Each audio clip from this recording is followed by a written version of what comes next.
كأس إفريقيا للأمم 2023. الكاف يعلن أخبارا ممتازة للجزائر والمغرب.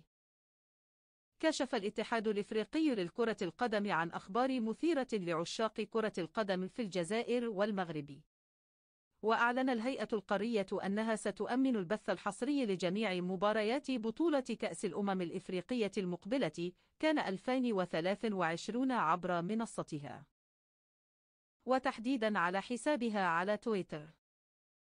تعد هذه المبادرة التي تثير بالفعل الحماس بين مشجعي كرة القدم بتجربة مرئية عالية الجودة، حيث تبث المباريات مجانا وبدقة عالية.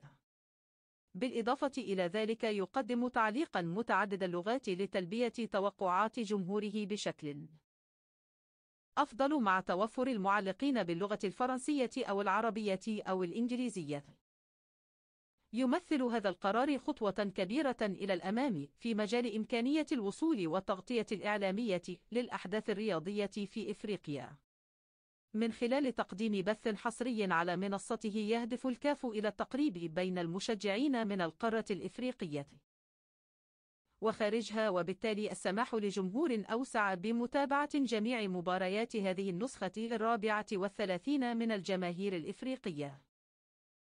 توفر القدرة على الاختيار بين التعليق بلغات مختلفة أيضا بعدا أكثر شمولا للتغطية الإعلامية لهذا الحدث الكروي الإفريقي الكبير، وهذا سيسمح للجماهير بالاستمتاع بالمباريات باللغة التي يختارونها، مما يعزز التجربة الغامرة لكل متفرج.